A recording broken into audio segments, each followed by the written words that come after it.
All right. Last time on A Crown of Cold Iron,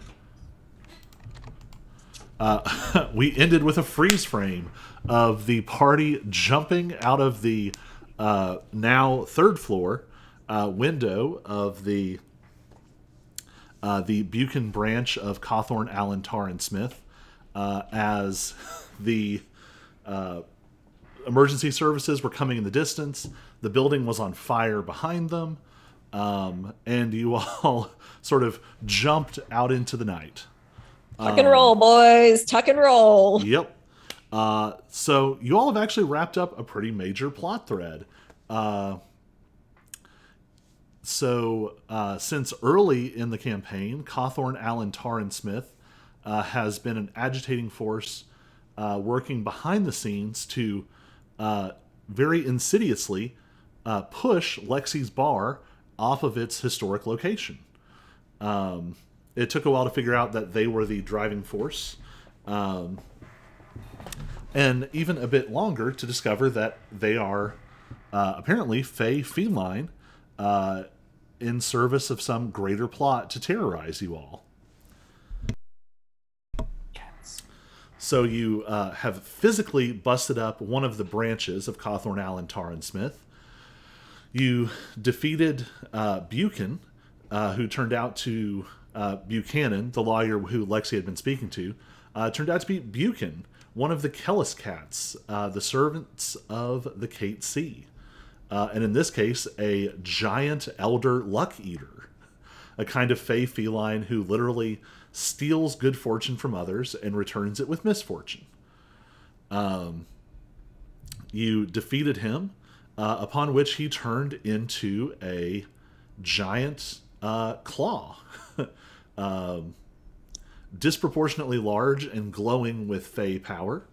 Auric risked life, limb, and other essential things to rappel down into an open portal into winter itself, one of the domains of Faerie, to retrieve the claw, perhaps attracting interest from beings that you, the players, are perhaps not aware of.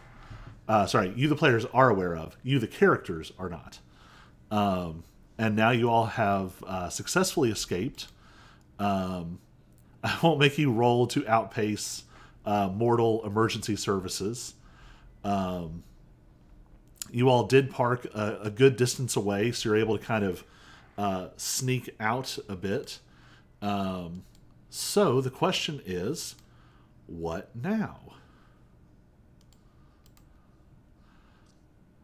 Well, my first thought is that we should probably go back to the bar and take a long rest. Yes. That's probably a good start. Just a thought. All right. You all do we need to make any pit stops along the way? Get some snacks? Not that the bar doesn't have food, but you know. It probably occurs to Auric 5 steps too late. Wait, what'll the bar do to this claw? You've at least seen that the bar doesn't seem quite as inclined to destroy things that you are intentionally bringing in that don't have some specific... They're not causing immediate harm. It takes a little bit more effort. Lambton's letters, you didn't know that this would happen and just dragged them inside, and they... as the Fey magic unwound itself. Knowing what you're doing, you'd probably be able to bring it inside.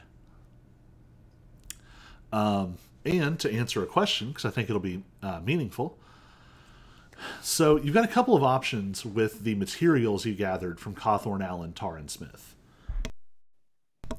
You collected all kinds of notes, ranging from the personal calendar of Buchan himself, all the way down to the official files related to the rezoning and redevelopment. But you also found unofficial files, which should be plenty to sync the project. You also found plenty of proof that it was, in fact, an illegal Faerie operation happening in the human realm.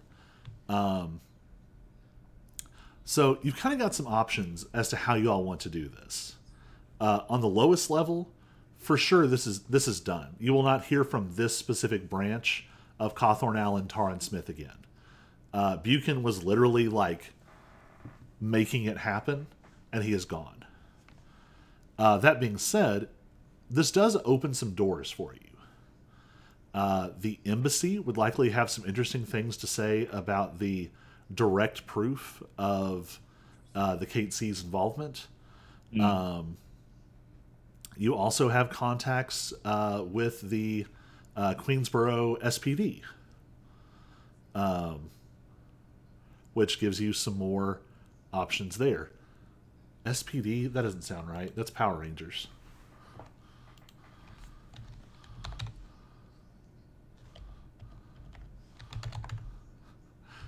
Got my acronyms wrong here. SCU. Special Crimes Unit, not Space Patrol Delta. So you do have contacts. Yeah, it's very similar. This would be the perfect campaign to have a talking dog-headed chief of police. His name McGruff. But that is not the case. You know that Lieutenant Davis is sort of out of reach. But you all have run into I guess he's now Captain Avery, having finally been officially promoted. Now, Cyrus has been impersonating him on several occasions, which could be interesting. But yeah, so if you were to pursue it, you might be able to draw additional gains from it, or perhaps put more pressure on the opposition. But you all do also have a very full plate. So it's sort of up to you all what you'd like to pursue.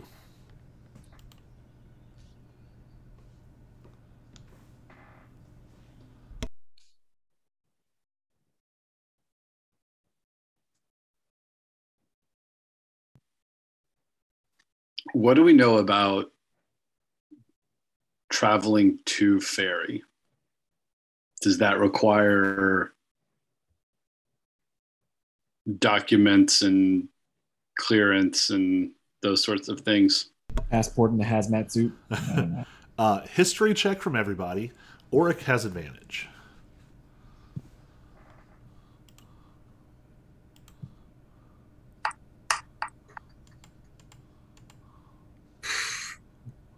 I rolled an 8. With advantage, either a 16 or a 17. Well, that checks out. 9. All right. This sort of tracks. So, Auric, you actually went through some of this yourself.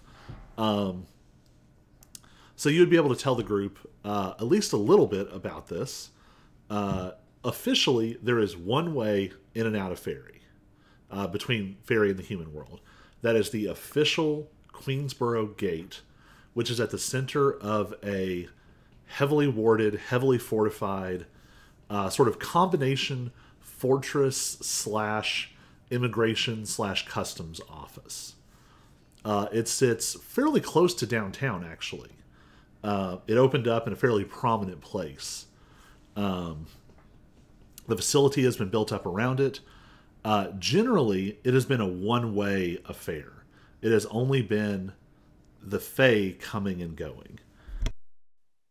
Partially because Faerie does have some unusual effects on humanoids, especially with long-term exposure.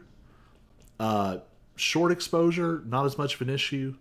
And all of you now are straining the definition of human in a way that you are probably not as immediately susceptible.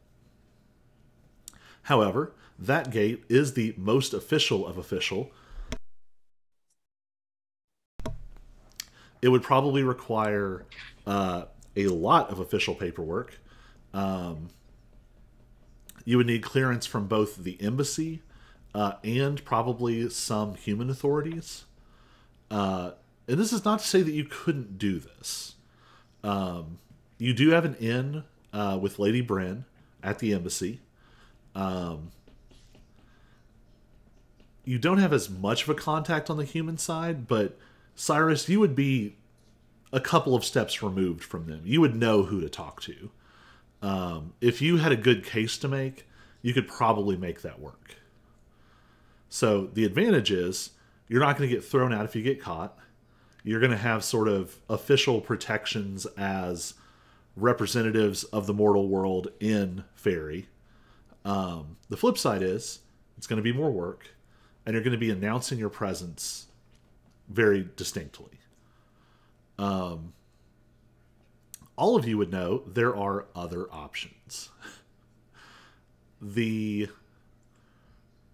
truth of the number of gates in town is a poorly kept secret. The average person sitting at home watching the news probably has no idea, but anyone who knows anything knows for sure about a couple more gates and would guess there are more than that. So you all have at least a strong hint that there is something strange in that warehouse that the the two creatures that ambushed you returned to. There is something unusual up there that I think was on your agenda to follow up on. With the history check you got, you have heard of others, but only in a vague way. You would have to probably spend some time running down some rumors. But there might be more options. Or we just run straight through the main gate without going through the official channels. Right, because that's not going to attract attention. Run fast enough. Well, we're gonna pull the boy from Love Actually and just run through Heathrow Airport. It's a maneuver I like to call Leroy Jenkins.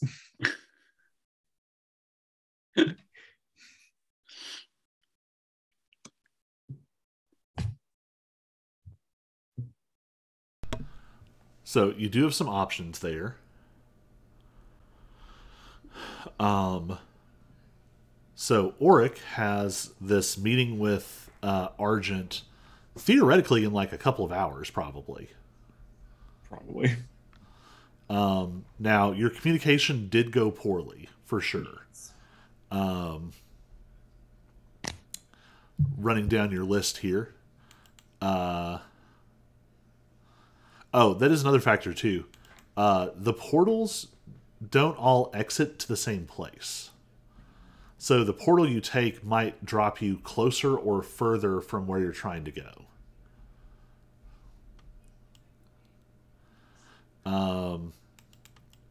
You do know there's something you want to talk to Maine. You still have the mysterious woman mentioned in the Cawthorn Allen, Taryn Smith notes.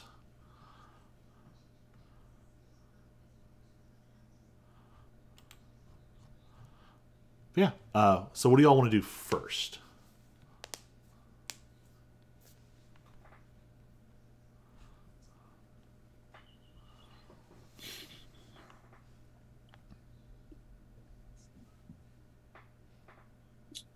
Well, I guess first quick new day.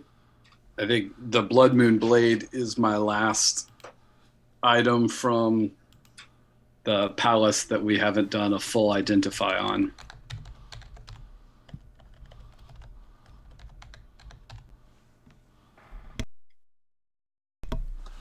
All right. There we go.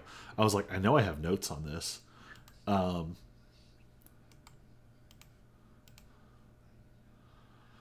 So, are you going to do just an Arcana check, or are you going to actually use your Identify? Use Identify. All right.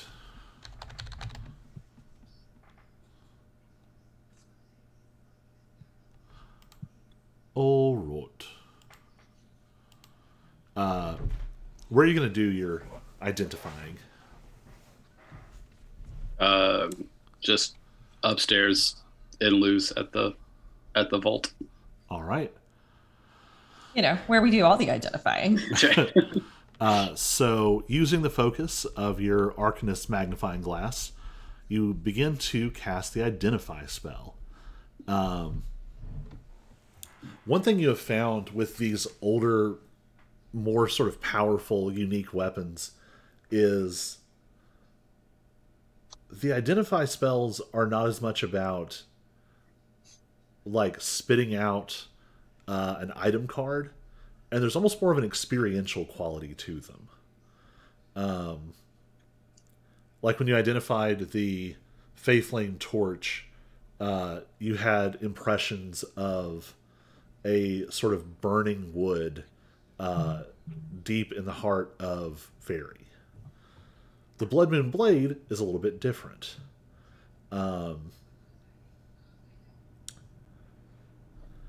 One of the things you notice immediately is that this is of human make. And specifically, this is of Blackthorn make. By now, you all just sort of recognize...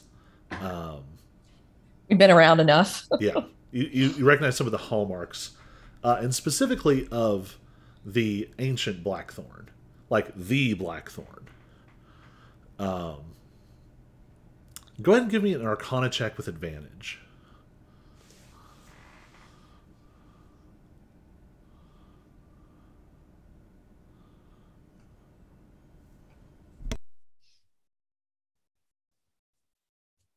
Very nice.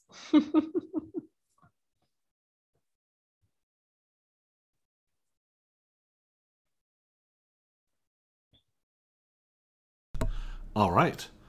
So with a 20, your impressions of the Blood Moon Blade are just that. It's almost more like scattered sensory information. The most overpowering aspect of the blade is actually it's a smell so powerful, so heavy on the air that it just sort of washes everything else out. And it's right at that place where the sort of bitter taste of metal and the smell of blood meet. To the point where you're not sure if you're smelling one or the other or both. This dark metal blade it has a rough surface to it. It almost looks unpolished, unfinished. But it seems like it was designed this way. As you sort of read the impressions of this item, you catch little flashes of the history of it. It was made by the Blackthorn. It was forged of not just cold iron, but cold iron that had been suffused in this powerful necrotic energy. You catch glimpses of the thought process that human warriors struggled to keep up with Fey magic. So they were attempting to create something that could actually steal some of that Fey vitality and turn it into a weapon to be used against them. And you saw this in action. The husk that it was puppeting had turned into almost a sort of vampiric creature. Like the blade itself had almost like a vortex to it that pulled blood that it shed into its surface.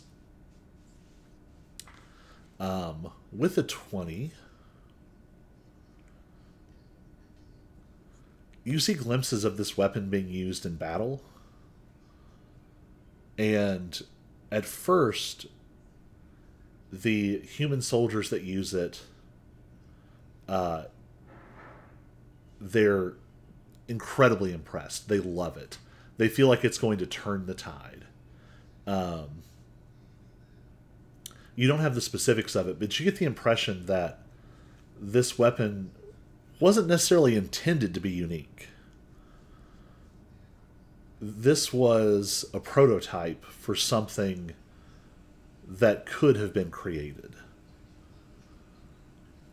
And you see them use it, and as they fight, they are injured, they're cut, they're plagued with spells, and as the blade cuts into their enemies, their wounds heal.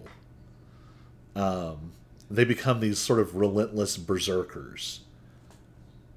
And you also catch glimpses of the Blackthorn. There's almost a scientific mindset. Eccentric, curmudgeonly, but the Blackthorn seem to have approached this as an experiment. And so you see his impressions as he realizes the experiment is failing. It's not the sword, it's not the effects of the sword in combat. It seems incredibly powerful. But you're almost seeing like a flickering fast forward of one battle after another. After a few test candidates, the blade ends up in the hands of an elite Arlant soldier. And he starts to wield the blade exclusively. And you see, after one battle and another, he walks off the battlefield covered in blood, but with no wounds. But you're able to notice each battle, he never sheaths the sword. He walks off holding the sword, and the hand in which he's holding it, you start to see these thick red veins. And they progressively expand and sort of spiral and sort of weave until it's reaching like all the way up into the neck. And the last sort of image you have is this same knight wielding the weapon against other humans.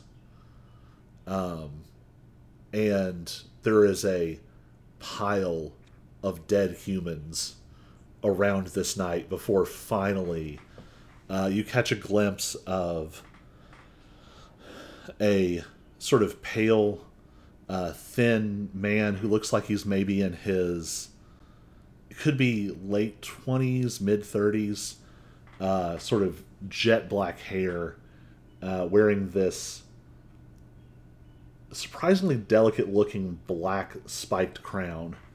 And he seems to just appear out of nowhere and instantly drives a blade up into this knight and sort of gently lowers him down, already dead.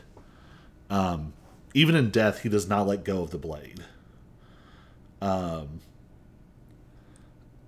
sort of the last glimpse, you see the blade being put into sort of a sealed off section of an armory. And you recognize it as one of the rooms of the Raven Palace, quite close to where you retrieved this weapon.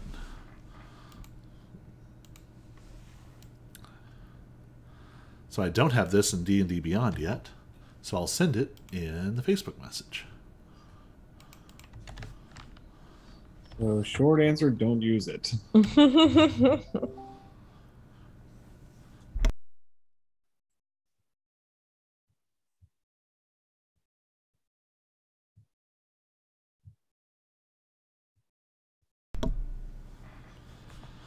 So one possibility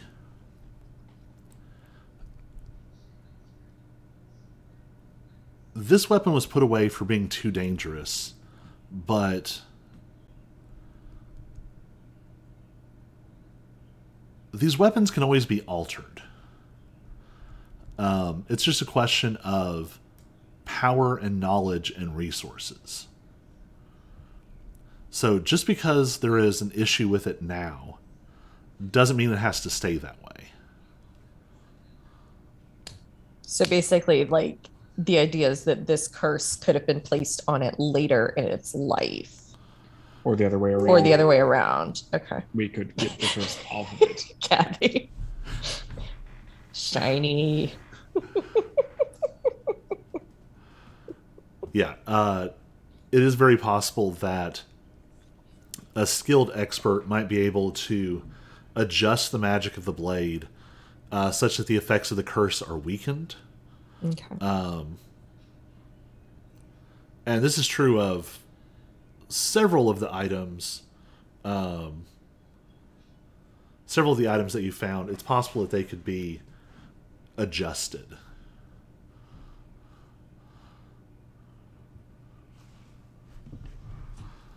All right. What is next?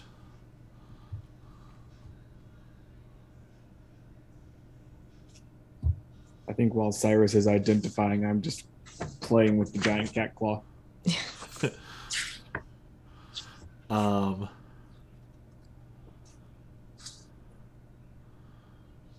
Give me an Arcana check. Dun, dun, dun. 6. It was a 2 on the die.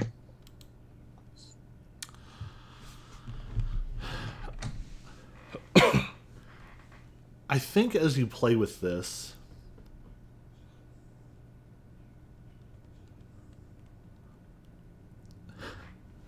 you experience something you've experienced before. Oh no. Oh no. You don't even know exactly when the transition happens. You're sitting there, you're examining the claw. How is Auric playing with the claw? Oh, he's probably tossing it back and forth in his hands or something like that. Scratching at the very tip. I was kind of imagining like using it like this, like or using it to scratch his back.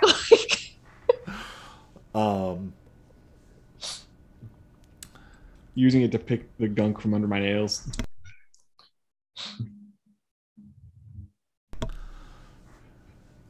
So actually I think that's perfect. As you are sort of picking with it, your hand slips just the tiniest bit, and the claw draws just like a tiny little droplet of blood from between your scales. And that's about the moment that you start to sort of lose track of where you are and what exactly you were doing. Instead of sitting in lose, you are deep in a sort of craggy, temperate forest, like maybe at like the foot of a mountain. And you're not you. You are a glittering, opalescent feline, maybe 3 or 4 feet long, 2 or 3 feet tall, a fairly large creature, and you are stalking some unfortunate bit of prey through the woods. Literally unfortunate. You are sapping the very essence of luck from the creature that you're following. It's some kind of warped... somewhere in the back of this creature's brain, Auric on this ride-along gets the impression of, like, dire rabbit. It's, like, grotesquely muscled and has, like, weird, like spined armor plates along the edges of the ears. And suddenly it like gets a foot stuck in like a little patch of bramble. And you know this is your moment. and you stalk forward, and suddenly ears go flat. The fur ripples down your back. You have the impression of a massive predator. Something huge is stalking almost silently through these woods. And you can feel it, and you know it's already too late. This thing is circling you. And you catch glimpses of eyes in the shadows under the trees. And then what the rest of you see is Auric is playing with this claw, picking his nails. Tiny drop of blood, and Auric goes vacant. Just standing there. The blood is sort of running down his finger. And this only stretches on for a couple of beats. Like, you know, Cyrus, you're identifying Lexi, you know, you're probably doing various things. You maybe have just enough time to notice this when there is a burst of white sparks and the claw is like smacked out of Auric's hand where it crashes into the wall and falls down. And Auric, you are back to yourself. Somebody doesn't approve of you playing around with that. Knows better, does it, than you? Sorry. Tell that to Luz.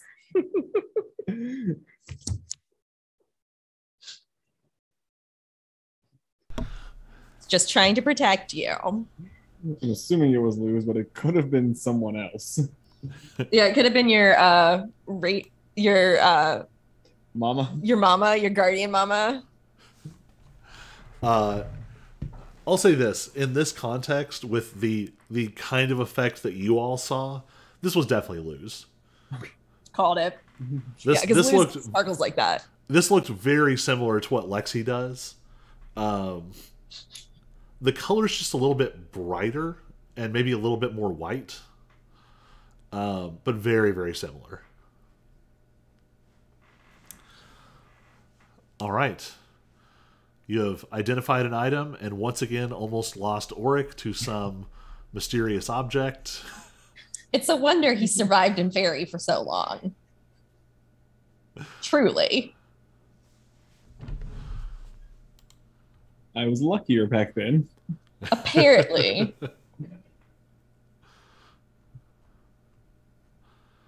All right. What's next?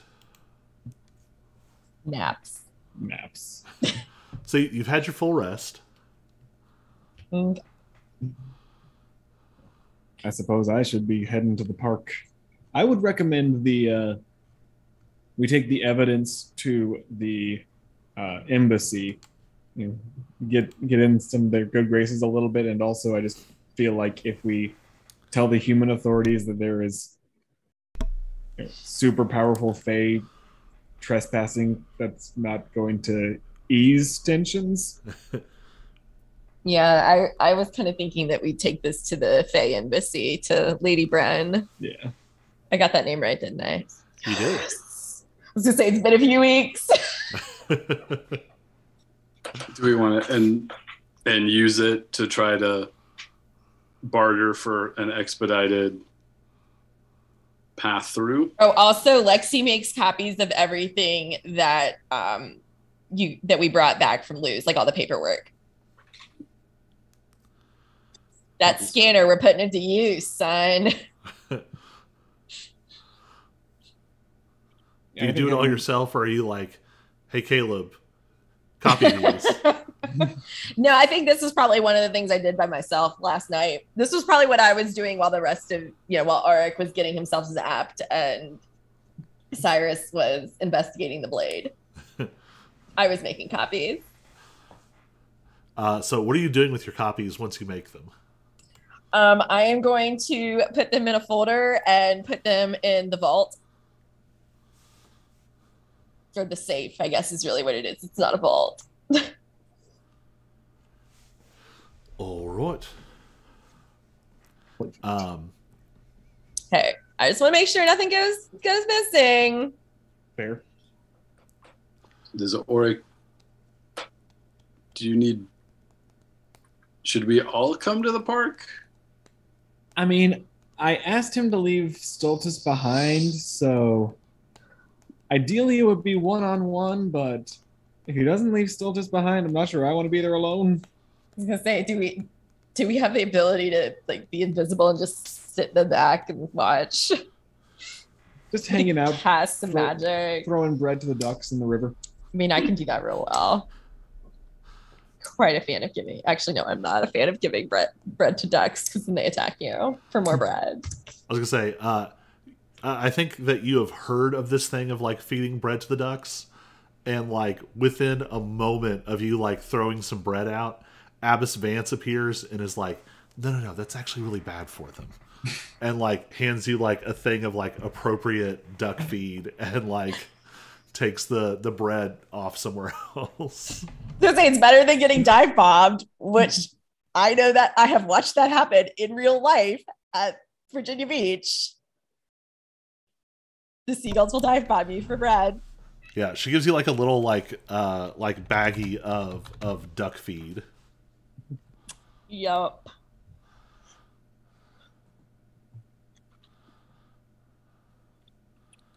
Which I can't tell what's actually supposed to be in here. Looks like seeds of various kinds. Corn Probably. base.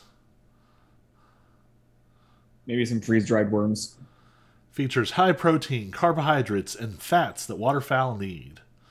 But a duck loves bread, but he does not have the ability to buy it. I had to edit that. I had to edit that a little bit so it flowed better. So yeah. So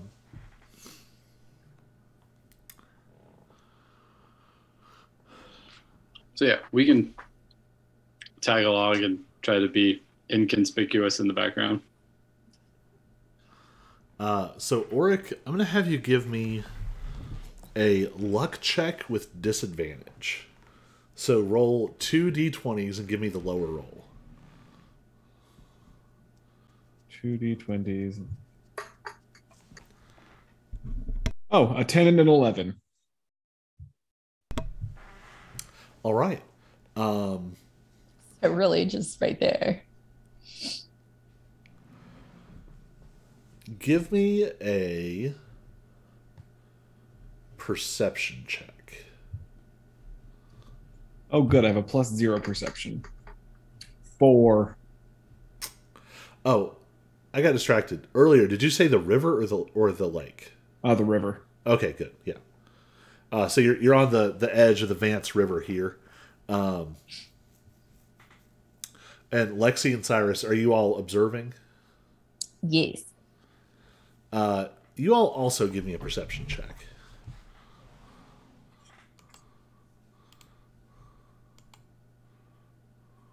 Yep.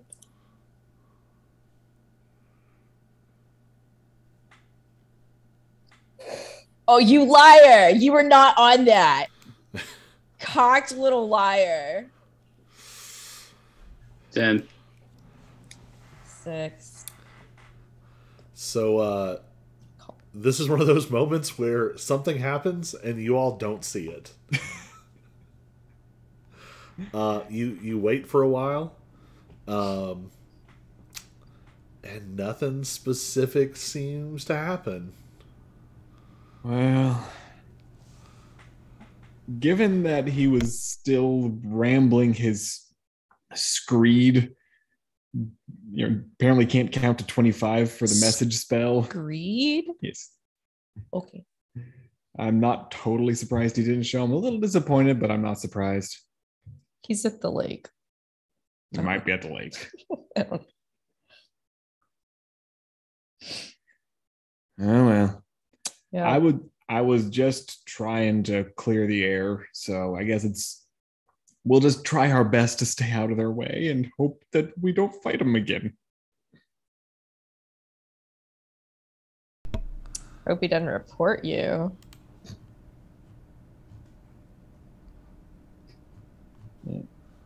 Well, in that case, I guess finish feeding the ducks and go to the embassy. Yep. All right. I'm really curious what we didn't see. I know, I am too. Like I said, I call BS on that roll because it stopped and it was on a 16. Yeah, sometimes the dice are just like, nope. Nope, not today. So There's yeah, a whole yakety sax thing happening in Colby's head that we don't get to see. Yeah. I mean, this is sort of the downside, like you know, big monsters have very like obvious, you know, sort of cinematic things they're doing.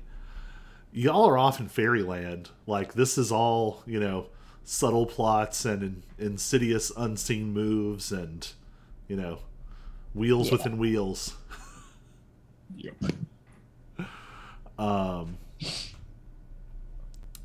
Yeah, so you get to have a nice chat with Abbess Vance. She just sort of like, you all don't see her walk across the intervening space. Like, she just sort of appears next to each of you after a little while and chats for a while, but in a way that somehow does not like draw attention to you. She rolled a nat 20 on her perception check. She rolls all the nat 20s in this particular spot. That is the whole thing about being a religious figure of her tradition, is that in her domain, she always knows everything. But on the flip side, you do find yourselves feeling a little bit better. That's just, talking to her has that effect. Yep.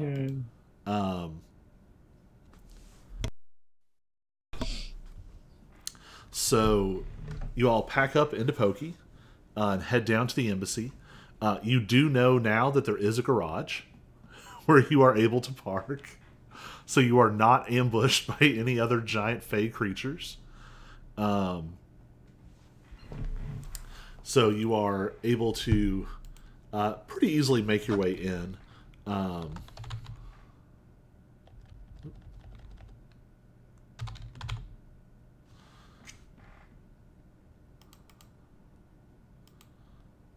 Gotta find some names real quick. That should help. Nope. There we are. I have all of my articles cross-referenced. So it means that when I search for a name, it doesn't just find the name, it finds every instance of the name. I'm going to grab my drink real quick. I'll be right back.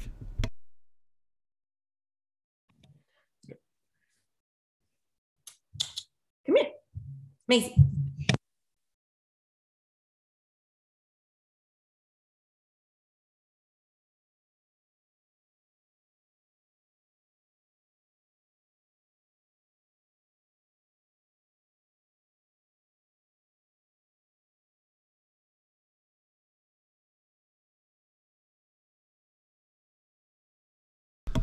Threw it in the freezer earlier and did not want it to explode.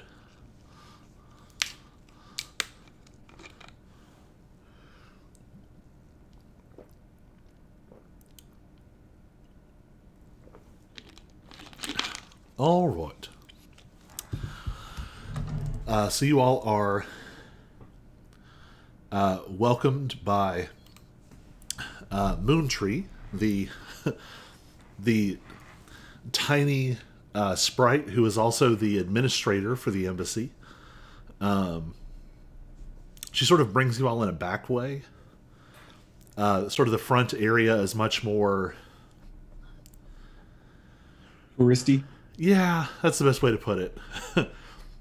You're led through sort of like what's clearly like an employee's entrance, and it brings you right around into the hallway that connects to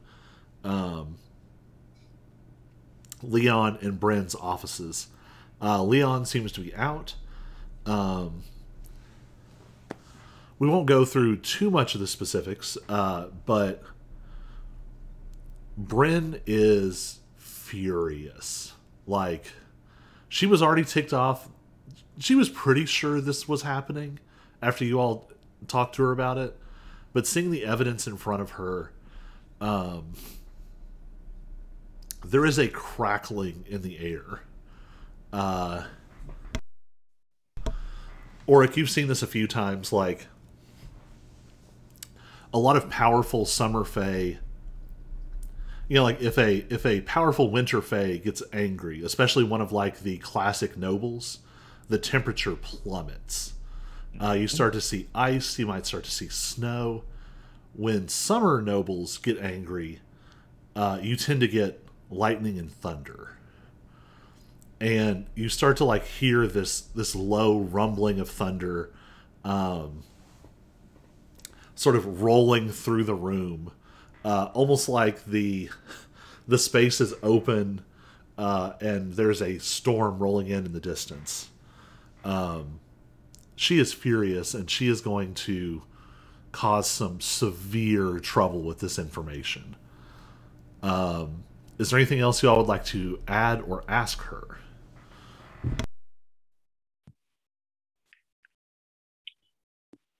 I think Cyrus is both interested in getting getting the wheels turning on going through. Although he would prefer not to say who they're going after in great detail, especially to her. This is the other downside that I should have highlighted more. It is going to raise a lot of questions. I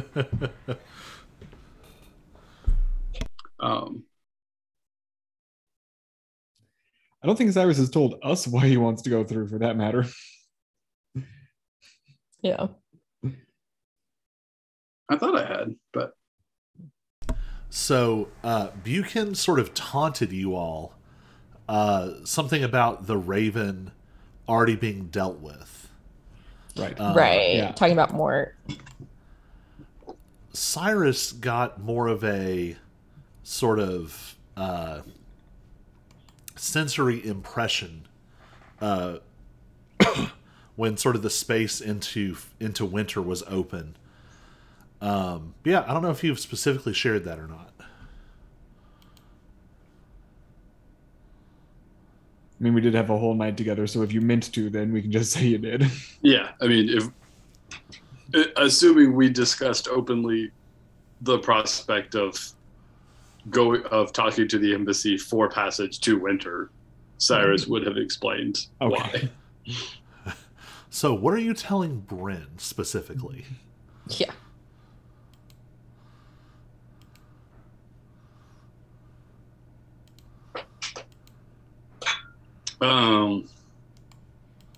We could honestly tie it to the investigation into the trafficking, and it wouldn't be a lie.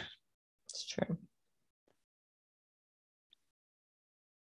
That's true.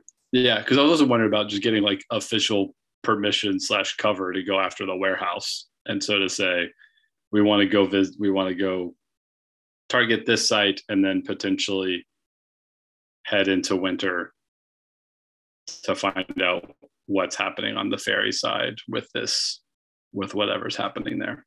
Mm-hmm.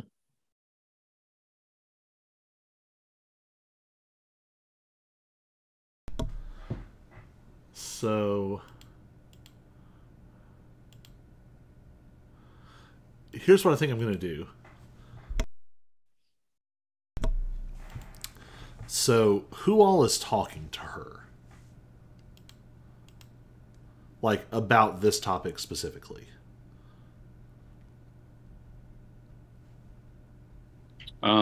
Cyrus is probably definitely talking about the warehouse, knowing that he had some of the direct knowledge from like being able to track one of the cats with the magic item.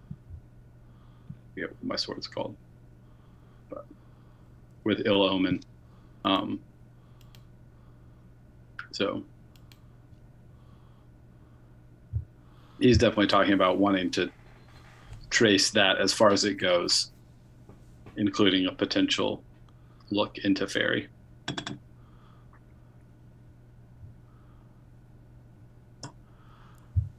I think this is still going to be a deception check. Okay. This is sort of classic lie of omission. Like, and you know that you're doing it because the information might be alarming to her. So, Oh. There was my 16 to 6. So still at 13, but all right, this is going to be intense because Bryn is, how do I put this? Bryn is very insightful. You might in fact say that she is insightful in an advantageous way. Although, from those rolls, it didn't really matter.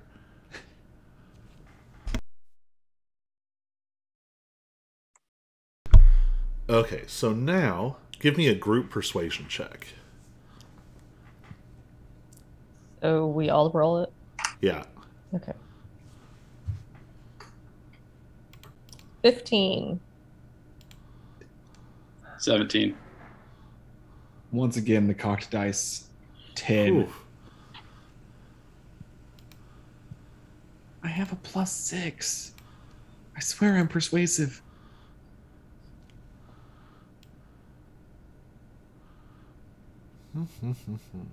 Oh.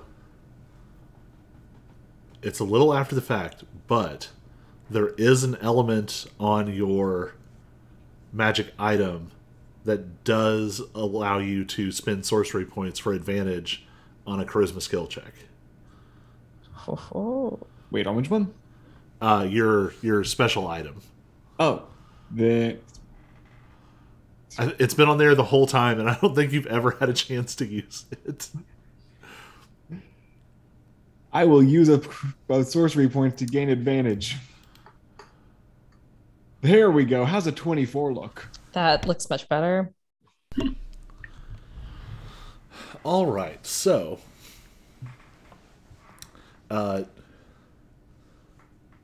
Lady Bryn is a Fey noble. She lives and breathes lies of omission. Nobles tend to be exceedingly truthful. A lot of them. Actually, like, compulsively truthful. And at the same time, they are very, very, very skilled at telling you the absolute truth in the way that is the least helpful. The most likely to manipulate you into doing what they want. So she definitely catches this. But you all did just do a major favor. You earned some goodwill by bringing back the moon-touched rapier. So she stops and sort of considers you all for a minute.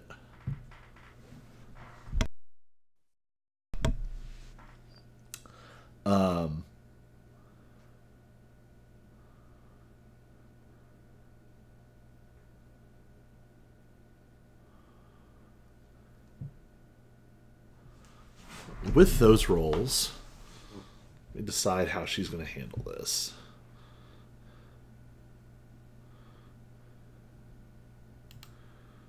So here's what I'll say. I'll give you a choice. She knows that you're keeping something from her. But you have done enough things that she might let this go and not press it further and still let you do this. The trade-off is that you are sort of, in an unspoken way, burning up a favor with her.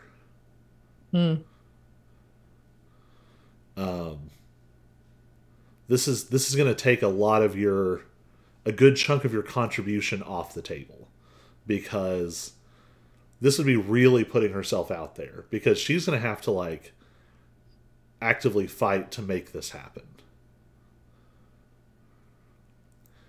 The flip side is, if you were to tell her, you could potentially retain this goodwill,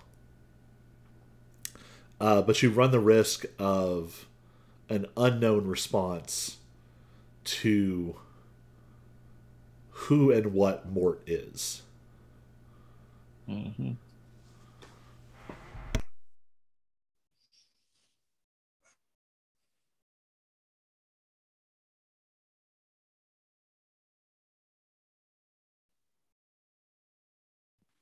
So Cyrus has a lot more history with Mort than I do. What is Cyrus's gut on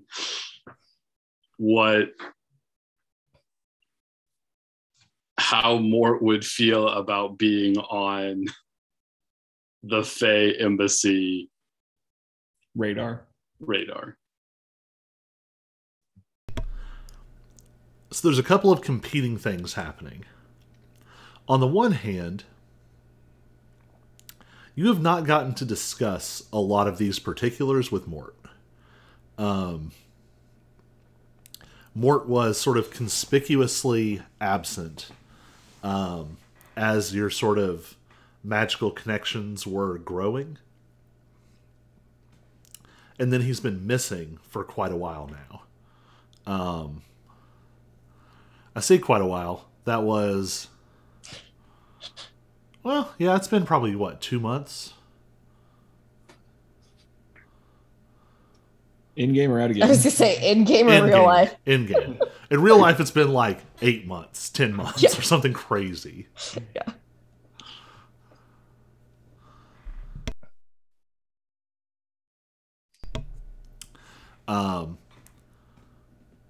So you don't necessarily know what his connections there are like and what sort of repercussions there might be. The flip side is you never had to think about this much because Mort has never gone missing like this.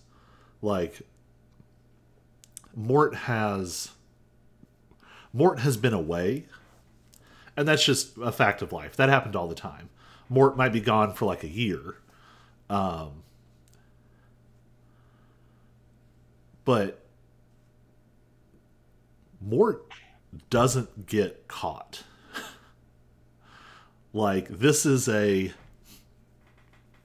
you were to talk about like bedrock assertions of things Cyrus knows about the world, one of them is that Mort doesn't get caught. So the fact that you know that he is in trouble throws all the old calculus out the window.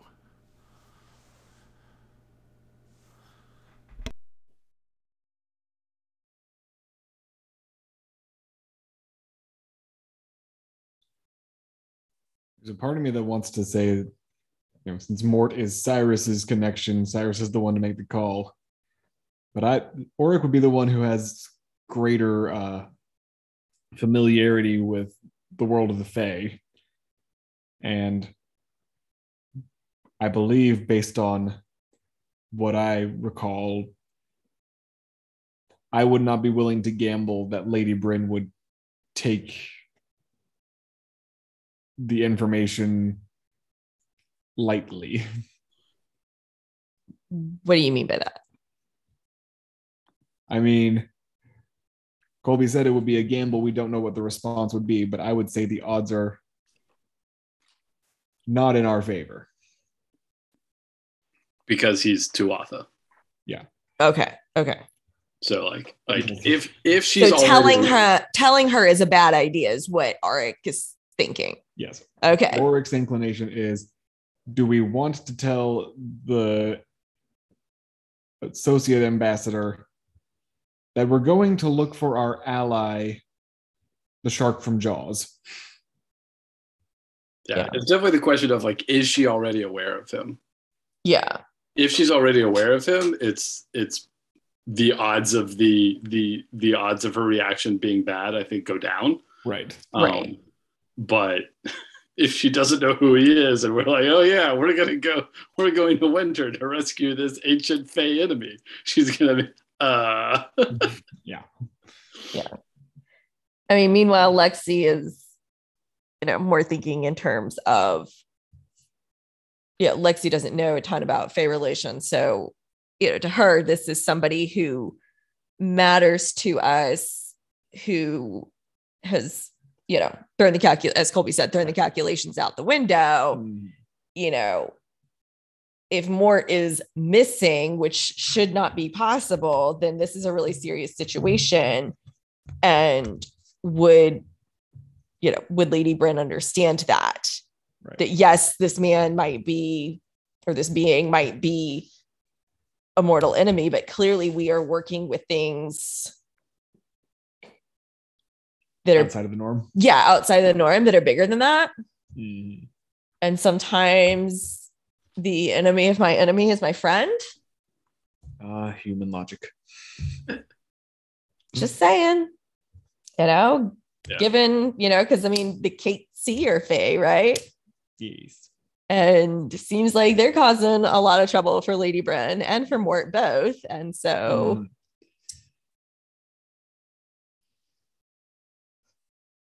that's just how Lexi would go. But again, I'm kind of on the same page as Joe. Cyrus is the one who.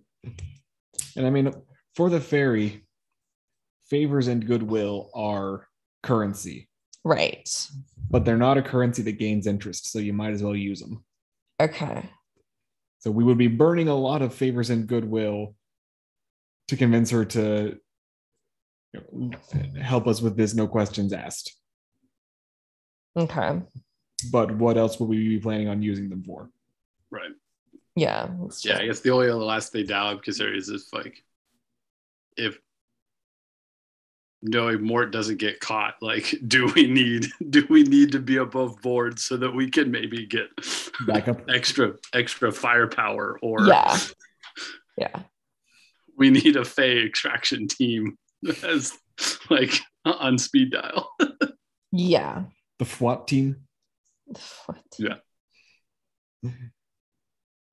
because so I know we talked a little bit about the process of what we need to go that way. Does the paperwork that lets us in the same paperwork that lets us out? Or do we through the official gate, yes. Separately? So through the official gates, yes. Okay. If we magoo our way through, we might not have a way back. Yeah. Okay. Wait, so if we're talking about going through the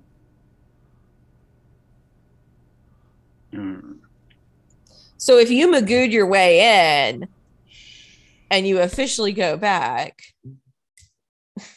we make sure the paperwork says that I'm allowed back to this side again. Okay. Just didn't know if they were going to see your paperwork and be like, hey, you're not supposed to be on this side. Get back in here and don't leave again. So. The other alternative is, we told her that we were doing this as part of the investigation. We can see if we find another gate in the course of investigating. That's true. And we're just letting her know if we find it, we might go through it. Yeah.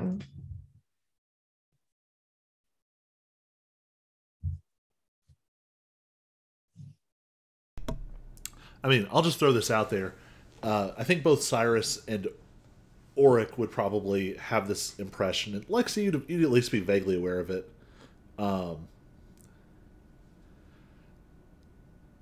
You can almost definitely find another gate if you need to. It might cost you something. But, in a way, this is costing you something too. But, there's a very good chance that one of your sources will pull up something on another gate.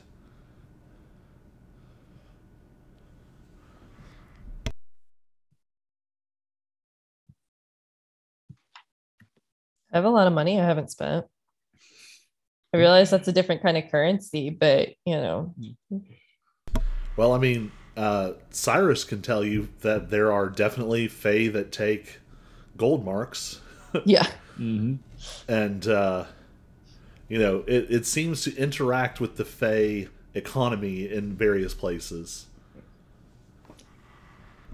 And I think if if our plan is instead to just ask Lady Bryn to look the other way if we go through, as opposed to asking her to help us get through, that would be burning less favors and goodwill. You're also assuming that only the Fae can get you there. Good point.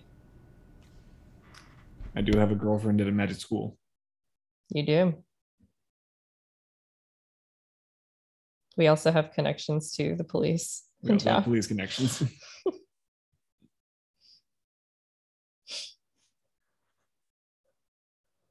I mean, there's also the NBI.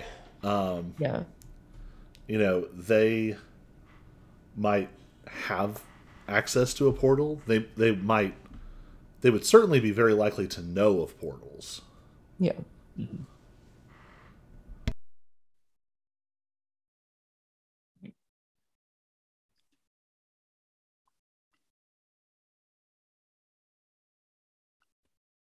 Maybe we can spin this as just, we know, Lady Bryn, that you didn't appreciate us working behind your back before we knew we were working behind your back. So we're just making sure that we're working in front of your back now.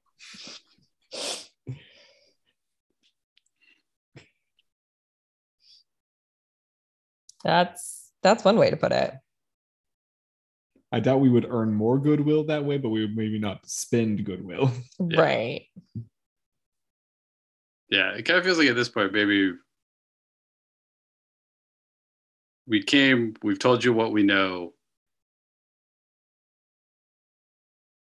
We're telling you our next step of the warehouse. Yeah. Yeah. We will follow up. We're going to leave all the goodwill on the table and just not touch it right now. Yeah. Yeah.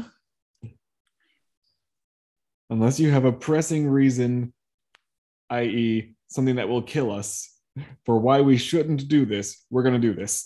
Yeah.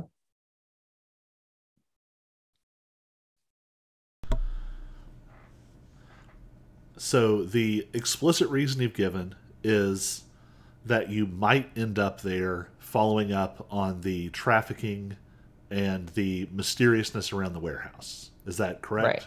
Yes. You're just going to leave off all the other part. Yeah. Yep. But you're not going to ask for specific assistance in getting through a portal. Right. Okay. Not at this point. We may. Yeah. If it comes to it, we might ask later for assistance in clearing records, but I'm not even going to put that on the table yet because. And we might ask for help getting through if I think I'd be open about that. I think Cyrus would say we might come ask for help getting through if it's necessary. If it's necessary, yeah. And she conveys to you all that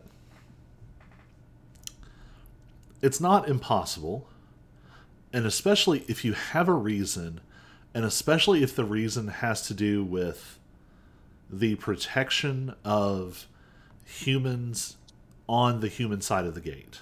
Like, Fae are not supposed to be doing things to humans in the human realm, for sure. Right.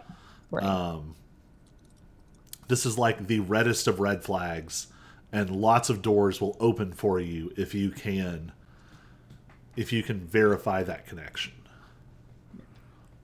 She's just going to let the other thing kind of ride for now. Okay. What other thing? There was no other thing. Don't know what you're talking about.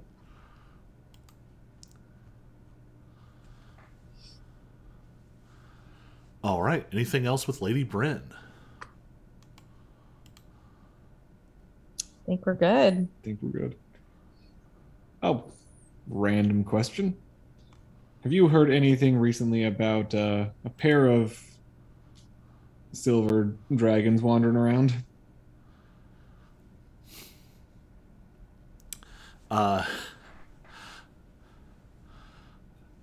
It seems like every time you all come into my office, it's just a sequence of startling and disturbing things. Just one after the next. No, I am not aware of two unauthorized Fae wandering through the city that would, in fact, be an immediate issue on several levels that I would be required to deal with. I said nothing.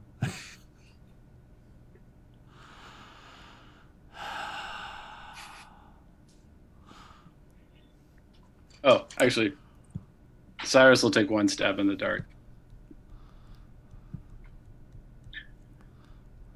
Does the phrase retrieving OT and OT, would that mean anything to Lady Bren? How much context are you giving her?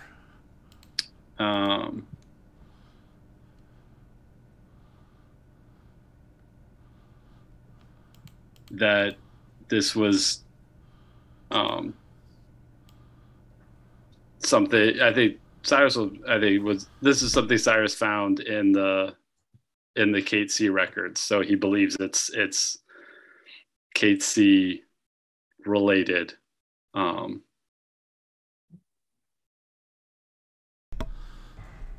She looks very thoughtful. OT.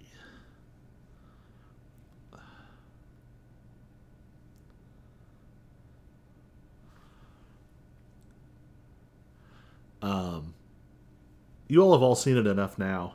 You recognize it. You watch her bump up against one of those covered memories again. It seems like she maybe does know something about this.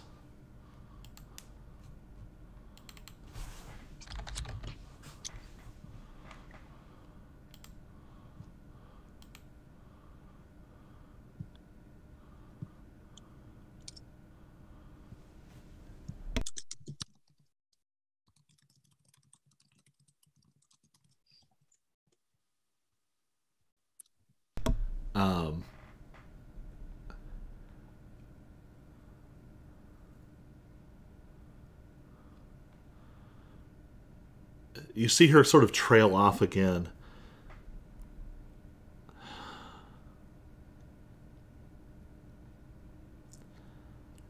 It doesn't seem like she's going to be able to make the connection on her own.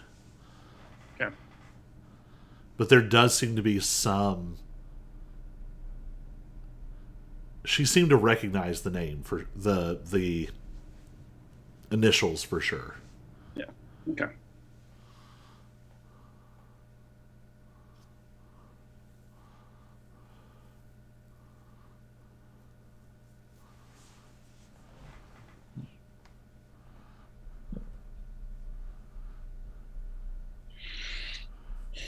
All right, more digging. Yep. I'll give you all this. All of you give me a history check.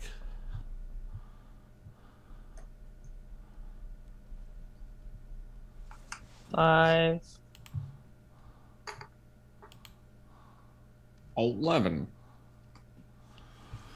14.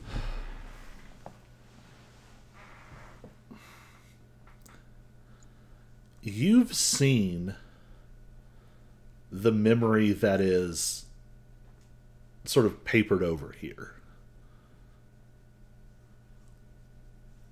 The implication would be, unless there's more than one of them, that whatever she's associating with this with was in the vision that you all saw.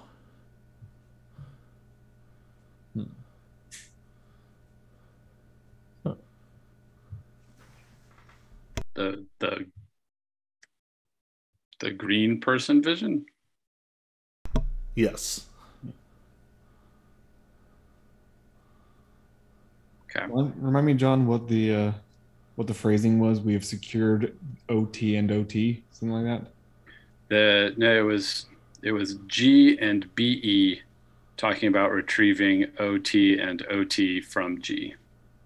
Retrieving. Okay.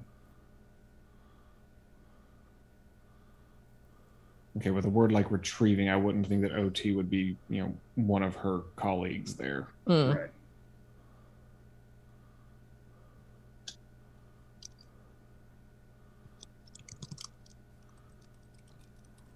Yeah, so it could be an item, could be a reference to that individual.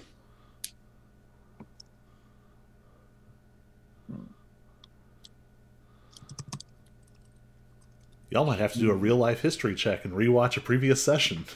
We might. Might have to. Curiouser and curiouser.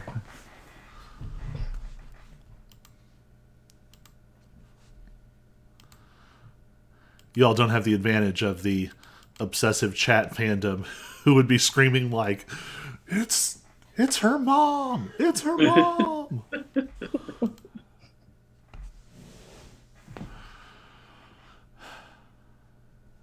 All right. Anything else with Lady Bryn? Or anyone else at the embassy? Leon is out, but the administrator is floating around.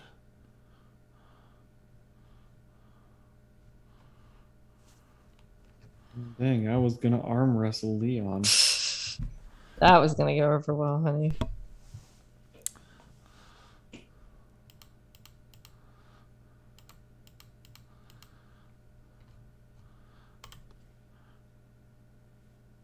Yeah, I don't think so. Else?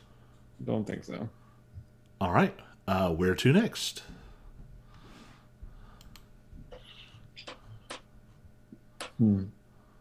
Well, it depends. Are we serious about investigating the warehouse, or was that just a cover? I mean, I think we were serious. Yeah, I think Cyrus is serious. Cyrus should probably also definitely drop a line to Alex about having a line on Mort. Right. And need to discuss, may need transport. Yeah.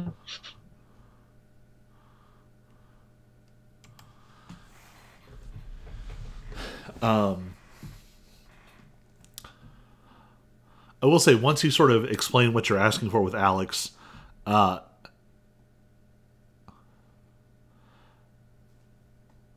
Alex is probably going to overlap a lot with your NBI resources. Because Alex is not actually going to have any specific routes to Faerie. Right. Roots in either sense are R-O-O-T or R-O-U-T.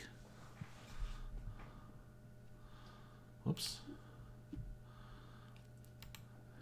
I really need to make an Alex stat block instead of a character sheet. I looked for them in my my NPC list, and I was like, why aren't they there? That's why. Alex is going to make an investigation check. Only got a 14. With a 14, Alex is at least going to be able to tell you there are for sure multiple portals in Queensboro. Not knowing specifically where they're located, but knowing sort of more what they're for. There's at least 2 that have been used for smuggling. They might not be appropriate for humanoids, but that's at least how they've been used so far. Rumor has it that there is another one that it's almost more of a refugee border portal. It's folks who don't qualify to move through the official portal, but have urgent need to reach the human world. It's usually folks who are running from one or more of the courts. And oftentimes not big enough targets that they're going to be followed, but folks who would have trouble continuing to live in Faerie. They echo some of your other suspicions. They've not heard of anything specific, but it would be surprising if the Blackthorns don't have something. They're sitting on thousands of years of anti-Fae research and a huge amount of wealth and magic power. It would be wild if they didn't.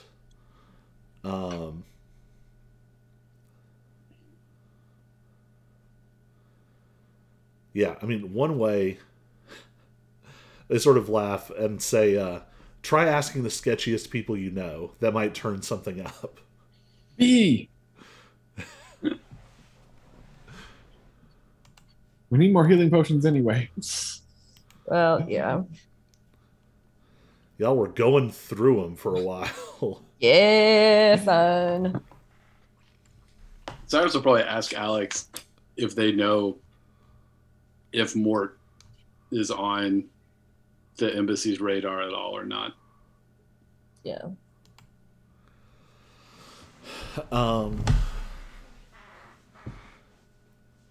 So the embassy was almost definitely aware of Mort, but what they thought Mort was is ambiguous.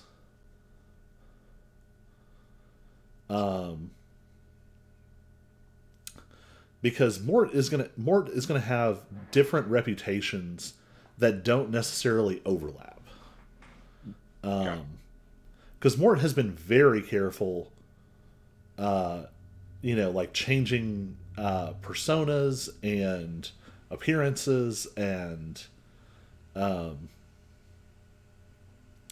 the thought to be human operative of the NBI would be someone they're probably aware of.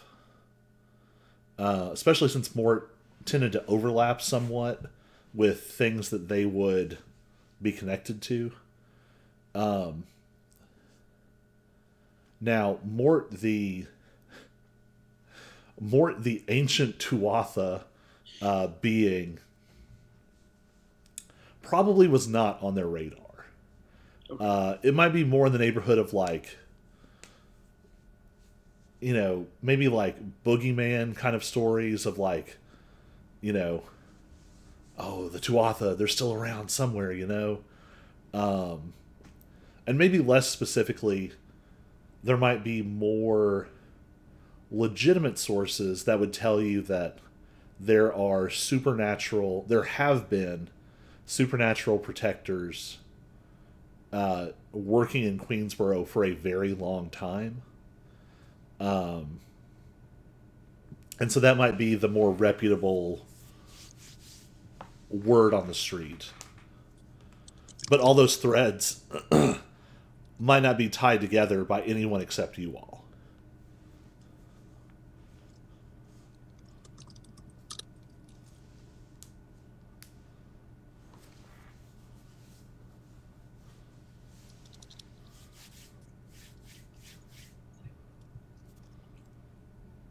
So what next?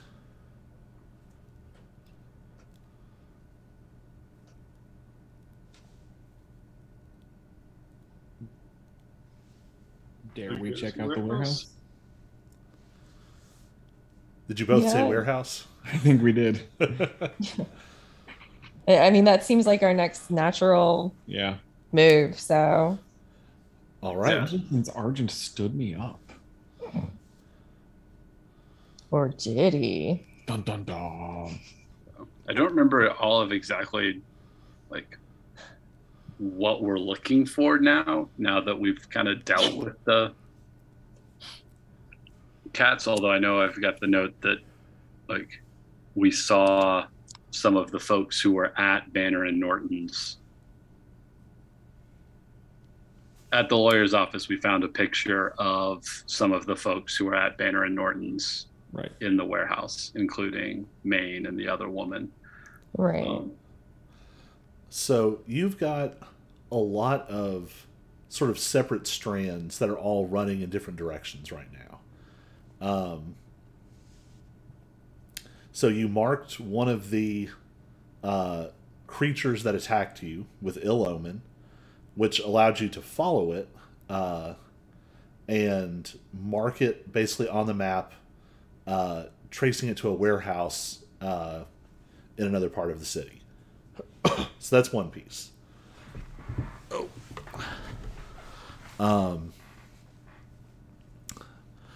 When you researched the place, you found out that it had a connection to Cawthorn Allen Tarn Smith. Through a chain of subsidiaries and shell companies and things, it traces back to one of their sort of holding companies. In the actual Cawthorn Allen Taryn Smith branch office you were in, you did find some surveillance and sort of private detective photography of that warehouse, wherein you did see Maine, the woman identified as, or the Fae woman identified as Charl, and various of the thugs that showed up at Banner and Norton's also were photographed there. And I'm trying to think if you had any other pieces. I think that's everything I had. Yeah.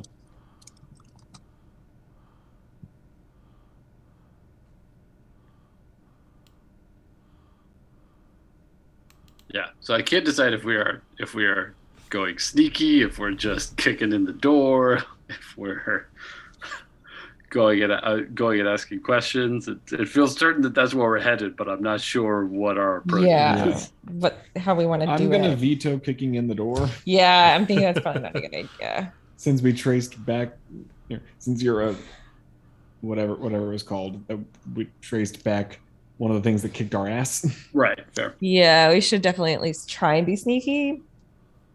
I know sometimes we fail at that, but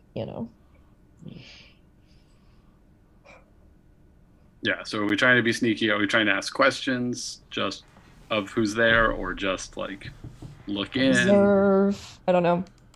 I think show up unannounced and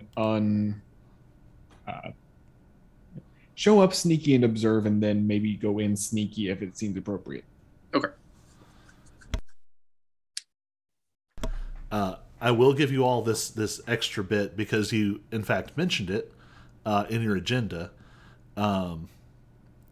You do know that Maine knows more than you have heard. It doesn't particularly seem like she was hiding something from you. You all just didn't know to ask about it. Do we know where to find? I mean, I guess we just go back to Banner and Norton's. Do we know where to find her? I mean, if she's not there, then Banner and or Norton would be the best people to know where to find her. Yeah. Wouldn't hurt. Let's go. So we could do that first. Grab a photocopy of the picture. Yeah. Bring it with us. Make another copy to leave in the vault. Yes. We make copies for the vault. Always keep a copy in the safe, Yep. because apparently I'm becoming paranoid. From hanging out with all the Fae. It's only paranoia if they're not out to get you. Point. Well. All right, to Banner and Norton's. Banner and Norton's. Banner and Norton's. All right. So let's see. Y'all got up. You waited at the park for a while. You went down to the embassy. It's probably like early afternoon, I would say.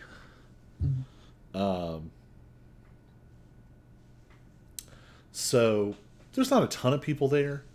But you roll up at Banner and Norton's. Lexi, you know both the sort of industry and Tyler specifically, to know that like there's probably somebody like working inside, stocking for tonight, cleaning things up. Yeah. You know, there might have been some people. Banner and Norton's isn't really a lunch place per se, but their evening is going to start pretty soon. Right. Are y'all just going to walk in? Yeah, I would say so. Sure. All right. Lexi first. Yeah, Lexi first. So as you walk in, oh man, what was his name? Hold on. Did he get a name? Let me go back to my Himbo Fight Night name list. I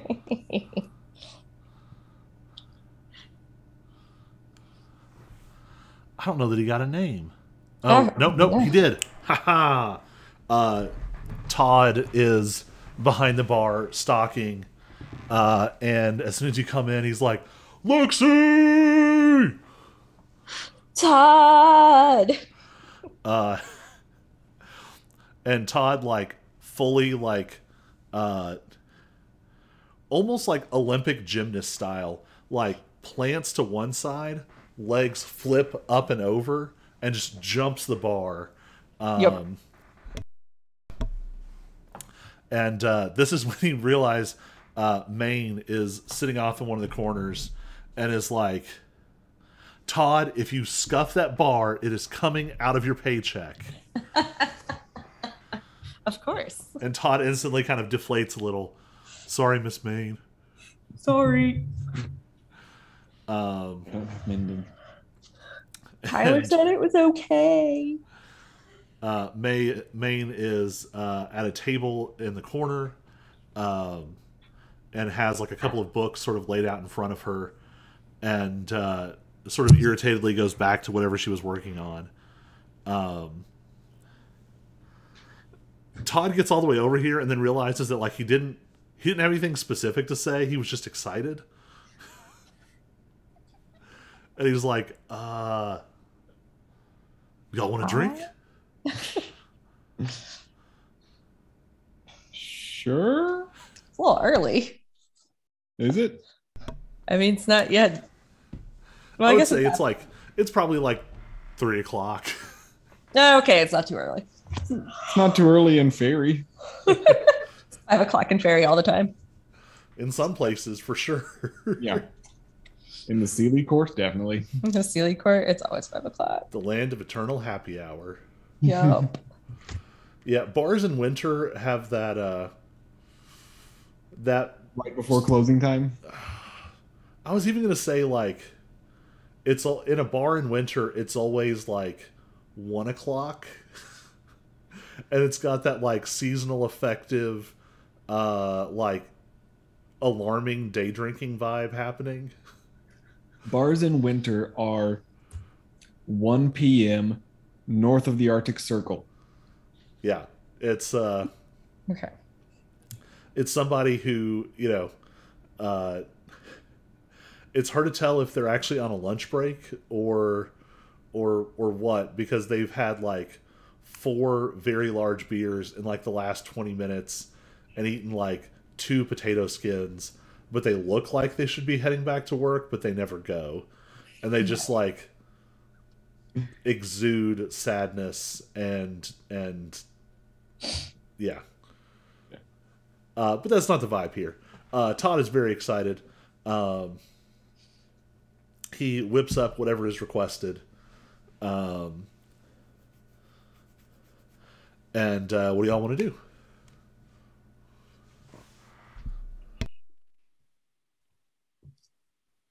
So I just had a brain fart, so I can't help you. We were here I think Cyrus is just going to walk over to Maine.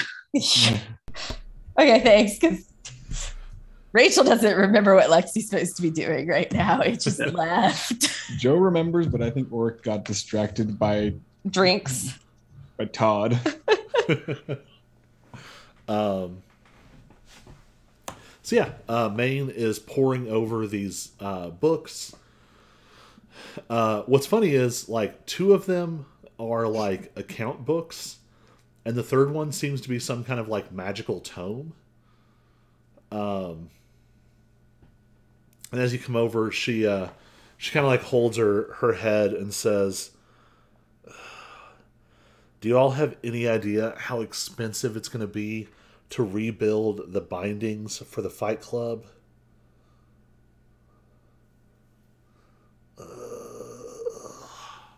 Can't say that I do. Fund me? It's expensive.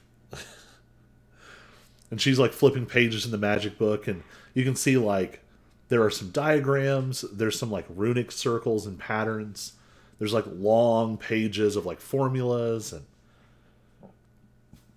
But I'm hoping you can help us with something different. Sure, this is giving me a headache. And she just waves a hand, and all 3 books close themselves and stack up. We've been having trouble with cats in town recently. We've settled our trouble, but found your picture in the process. We'd like to know a little bit more about some of your friends. My picture? Yes. Do you have a copy? Cyrus will show it to her. She yells some expletives. Like, those...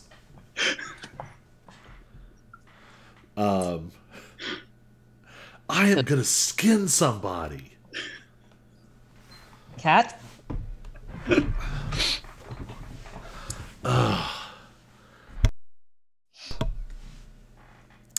These are from, I don't know, 6 months or so ago. This was my crew before Banner and Norton's. This Crew doing what? She kind of gives you a look and is like,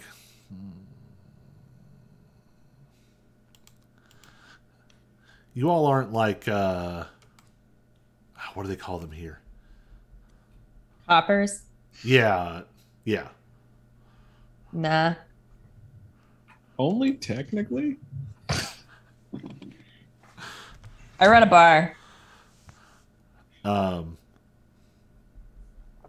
So Cyrus, I think Cyrus will just level with her. He said, one of the cats that cut me up real bad was hanging out here, and I want to know when I go in if I'm cracking his skull or all the skulls. So, how much do you all know about the portals? I don't know. Not enough. Clearly. So, portals are hard to build artificially. They take more power the less ideal the circumstances are. I don't know if I did that right. They take more power the less ideal the circumstances are. If you're strong enough, you can just blast a hole to wherever, whenever. But if you're that strong, you're a top 3 archfey or a deity or a cosmic archwizard. For everybody else, the only reasonable way to make portals is to coax along portals that already want to exist. So, all the planes, not all of them, but a lot of them, used to fit together. There was all sorts of chaos. There was, there was all of our stuff going on, but then there were elemental creatures and dragons. There were angels and devils and demons and far stranger things. And then it all broke apart. But before it broke apart, there were places that these worlds naturally joined. Some of them were so seamless that it might have just been one world to begin with. There are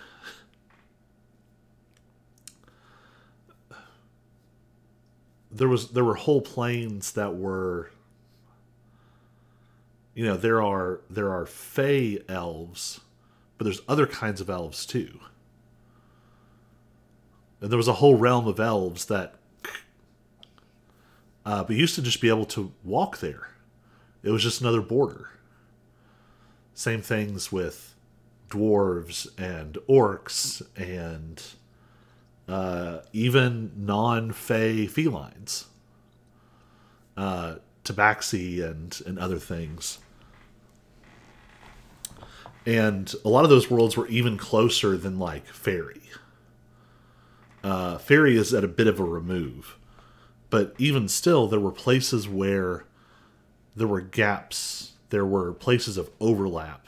Thin spots between the worlds. And when they were closer together, sometimes those thin spots were so thin that you could just walk through them. Natural, stable portals would just open. Or they would take almost no coaxing. A ring of mushrooms growing in the wrong spot could just open a portal. No magic, just the shape of some plants. I can't even imagine. A doorway sitting in an open field could open into another world. It's a little bit harder now, but those sorts of places still exist. They're still getting closer together faster. And some of us found one of those spots from the Faerie side. And we figured out what it was.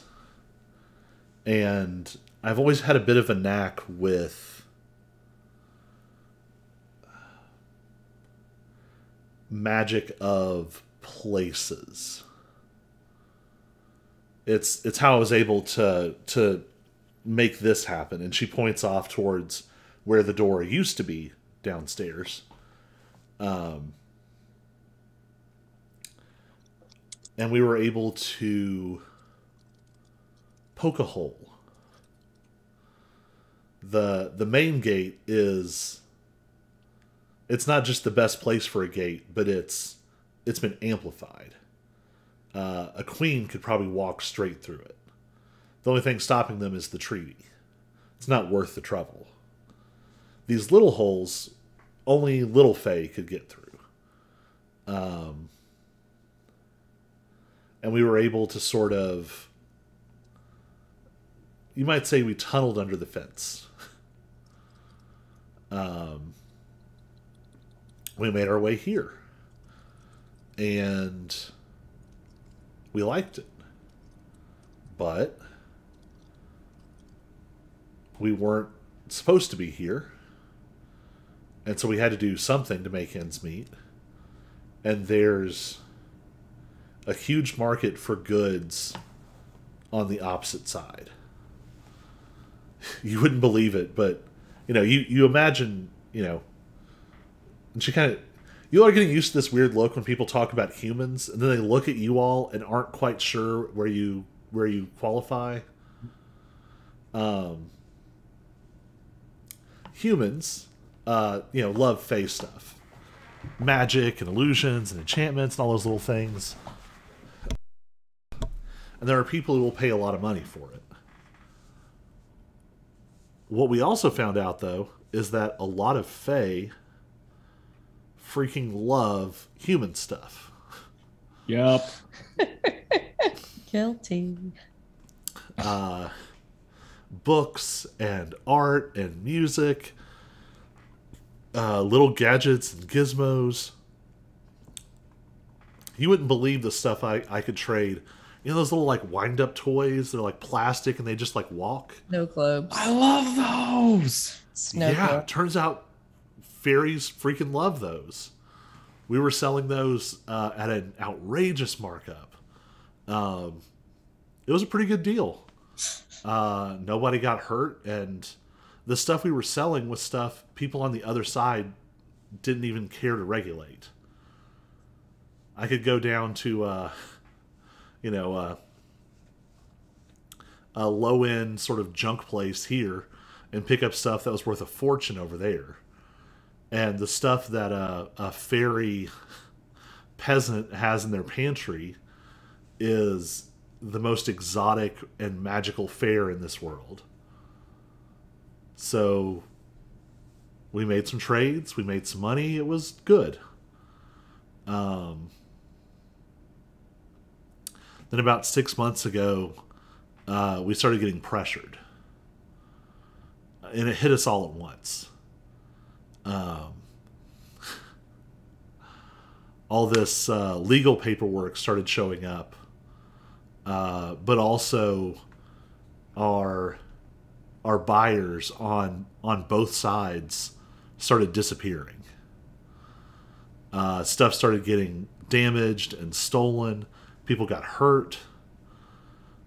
Charles wanted to keep it going, but I could tell we were outgunned. Whatever this was bigger than we had the resources to fight, so I left. And a lot of them decided to stay. Well, not there. They got chased out, but they still are trying to fight it. That's why they came. That's why they came to Banner and Norton's, because they, even if they were to take back the space, they can't run the portal without me. The magic has to be maintained and operated. So, yeah, I hooked up with Banner and Tyler, and we built this, and it was pretty nice. We'll get it back. It'll be a while, but just gotta gather some resources again.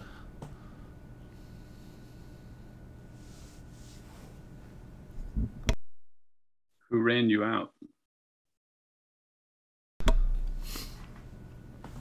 Honestly, I'm not really sure. They made their point very well without having to show their faces.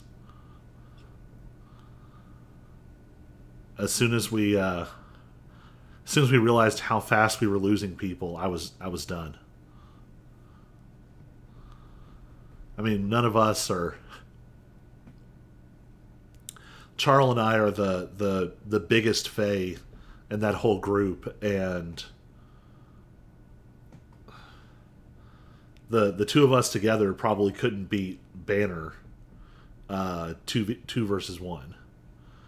We're small fry with a few tricks.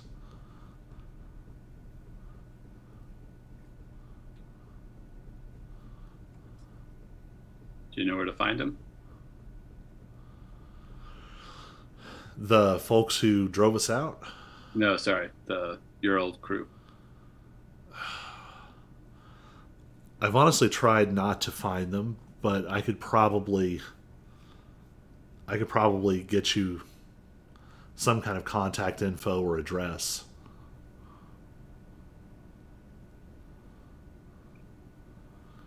Charles doesn't want to seem to leave me alone in all this, so.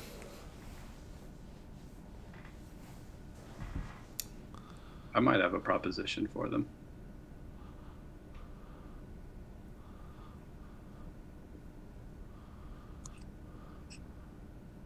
We might be able to come to a deal.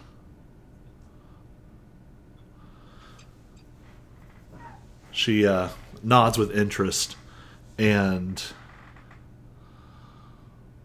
we're going to pull back a little bit. And we're going to close with a little bit of a montage. In one part of the city, not too far from the river,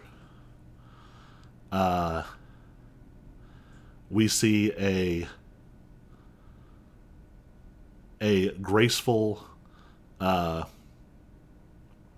surprisingly delicate-looking elven woman with bright blonde hair, sort of staring pensively out over the river, and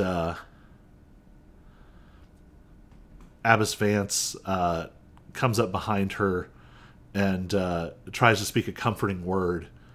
And in an instant, the woman panics and doesn't just run away, but kicks off the ground, leaving a massive crater, and blasts away with an inhuman speed. In another part of the town, we see two silver-haired men in slightly unusual clothing approaching a young woman with her head covered with a bandana, walking out of some kind of office. And they walk up to her, speaking politely and kindly, but there's something off about them. And in a warehouse, in the industrial section of town, we see sunlight slanting through high windows. It is broken by shelves of crates and boxes, casting weird patterns of light and shadow across the floor. There is an opening, not even as tall as a person, and through it there's a hazy glimpse of another place entirely. And between the shelves and between the light and the shadow, there are things moving unseen. And that's where we're going to stop for the week. We'll pick back up here next Monday.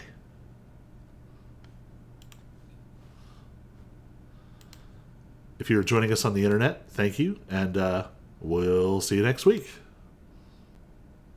Recording stopped.